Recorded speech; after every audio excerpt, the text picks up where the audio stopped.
Okay, jeg har tænkt mig at gå i byen i aften.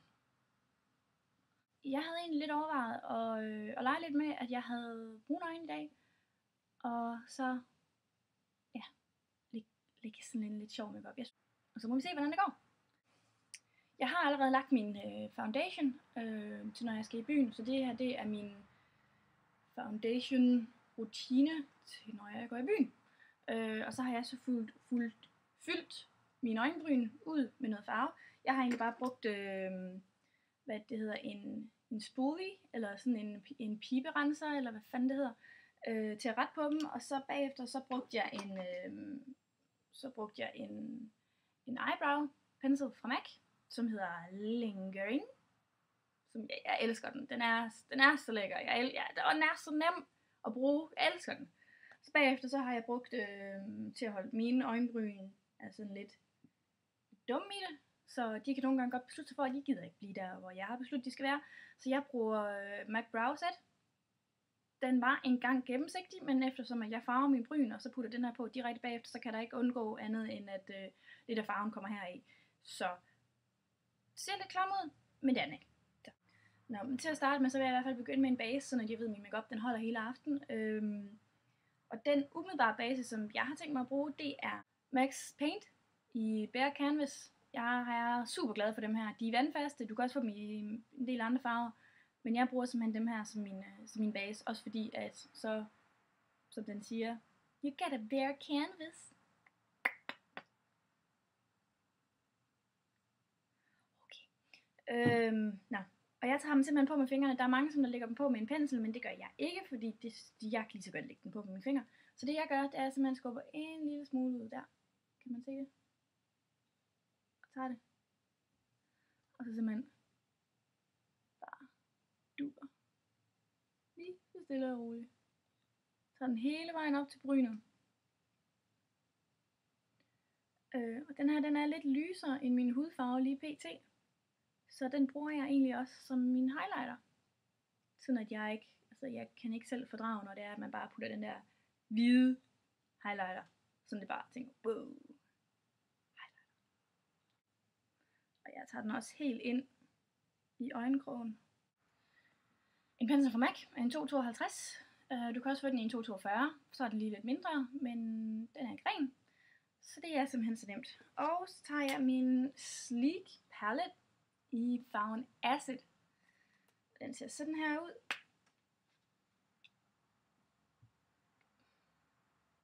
Okay. Men det der, det er en total neongrøn farve. Sådan virkelig neon. Og der havde jeg egentlig tænkt mig, den skulle jeg lege lidt med i dag. Så siden at jeg måske ikke vil have, at den skal være så neon, så har jeg, hvis jeg virkelig vil have, at farven den bare skulle sige kapow, så vil jeg nok lægge en hvid eyeliner nedenunder som min base, fordi så vil den virkelig tage endnu mere ved. Men det er måske også lidt for meget. Så, men jeg døber simpelthen bare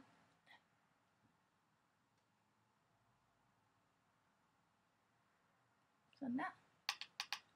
Men altså, prøv lige at se der. Og det her, det er sådan nogle gode øjenskygger. Sleek Palette, jeg elsker Sleek Palettes. De er så gode. Jamen altså, og de koster sådan 60 kroner eller sådan noget.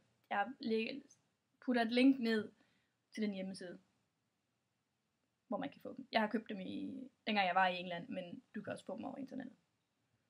Og så begynder jeg at dubbe den her på, fordi at jeg vil gerne have så meget farvekoncentration som overhovedet muligt. Og det får jeg ikke, hvis jeg bare begynder at køre frem og tilbage. Så jeg dubber den på.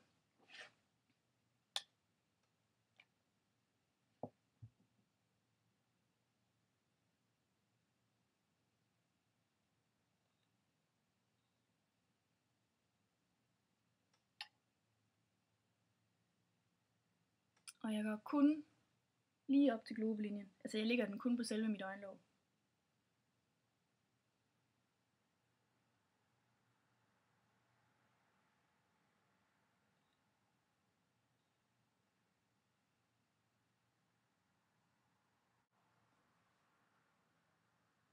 Sådan der.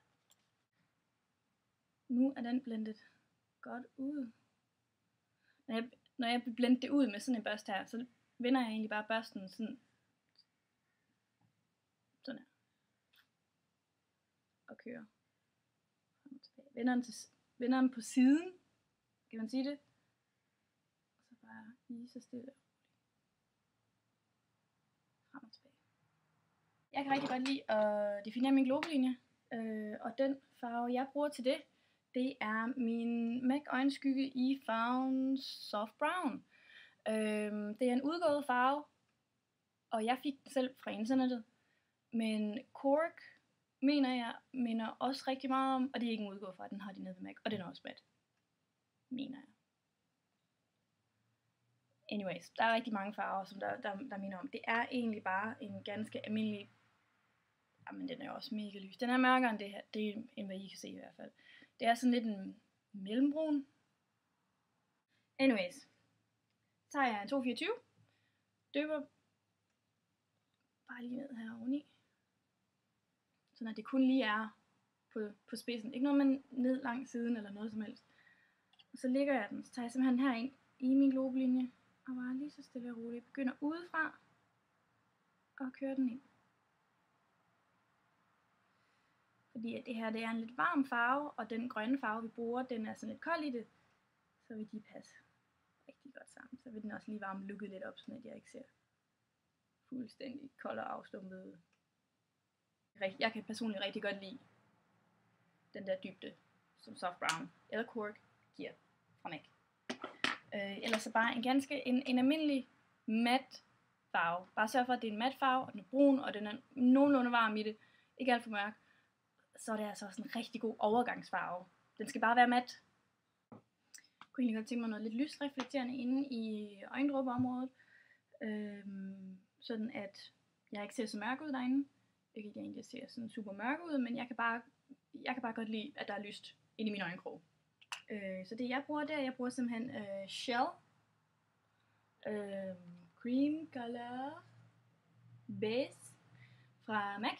Og det jeg gør, det er simpelthen bare min ringfinger ind, og så bare stille og roligt. Kan man se det? Ja. Når lyset falder på den, så kan man. Og du kan sagtens bruge den her i resten af dit ansigt. Altså jeg vil ikke bruge den under min øjenskygge, fordi den har tendens til at crease, altså den har tendens til at ligge i de små folder i din globelinje. Og så giver dig de der streger der henover. Det gider man ikke.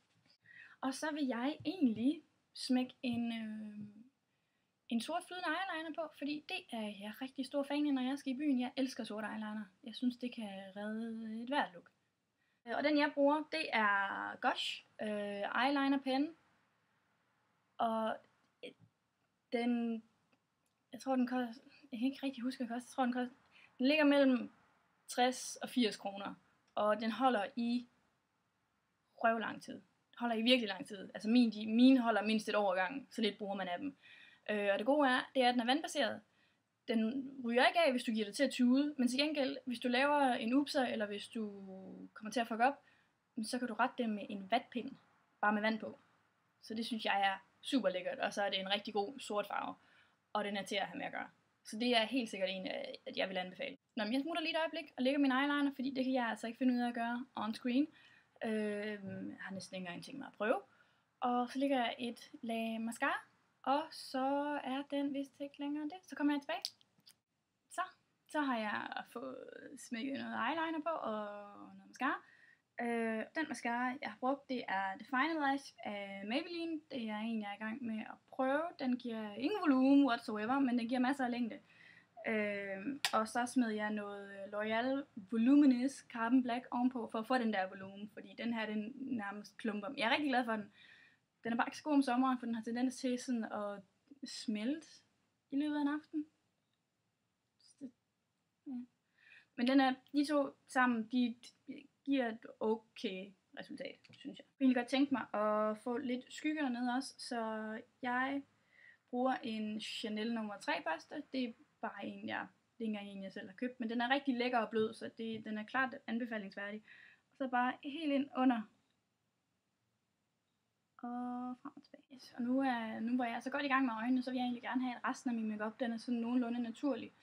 Eller resten af mit ansigt ser nogenlunde naturligt ud. Så den blush, jeg har tænkt mig at bruge, jeg har allerede lagt bronzer.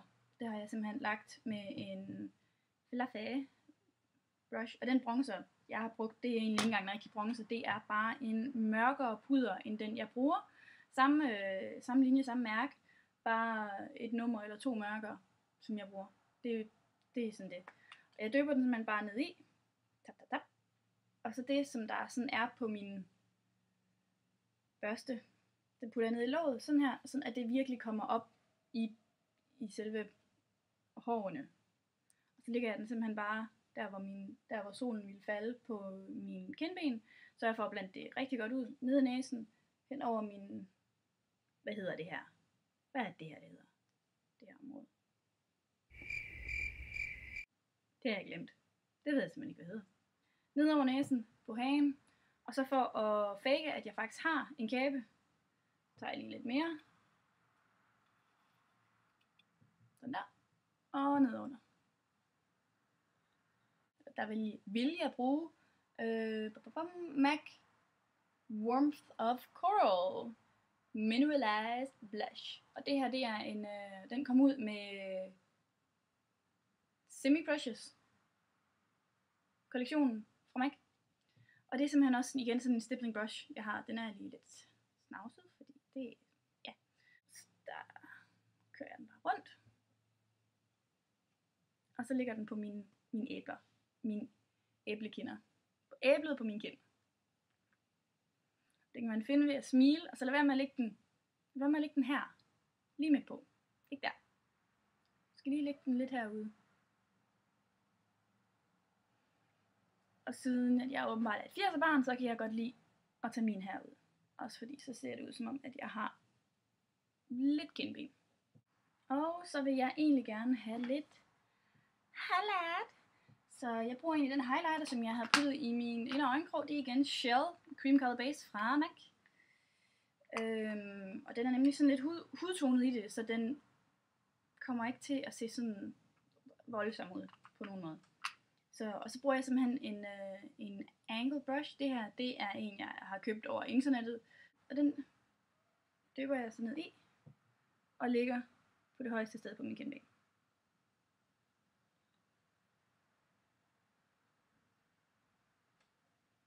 Du kan også godt lægge den på med dine fingre, men jeg synes bare, at det bliver en meget stram linje, eller hvad man skal kalde det. Så det bliver sådan noget highlight. Hvor det her, det bliver sådan lidt mere inner glow bullshit. Og til sidst så dypper jeg mine fingre i. Putter lidt hen over min Cupid's bow, eller hvad fuck det hedder. Og blander det lidt ud. Det får mine læber til at se lidt større ud. En af mine yndlingslipglosses, det er en Cream Sheen Glass fra MAC i farven Delight. Den er simpelthen super naturlig, og rigtig lækker. Dine læber bare bedre, for mig i hvert fald.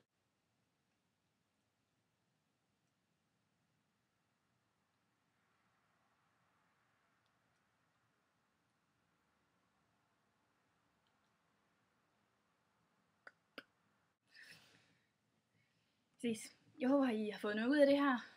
Hvis ikke andet, så måske noget inspiration, eller en grund til ikke nogensinde at komme med op. Men I må have en rigtig god dag alle sammen, og tak fordi I kiggede med.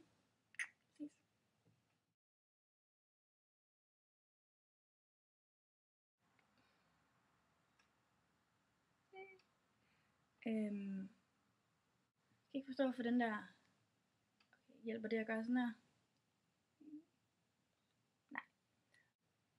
Ser måske også lidt underligt ud. Så jeg kan rigtig være sådan lidt en mellembrun. Mellembrun. Wow. Anyway.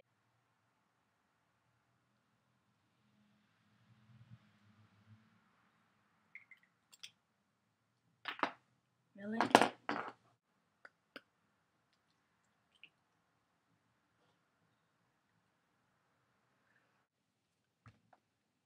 Og så er jeg ellers bare klar til at gå i byen.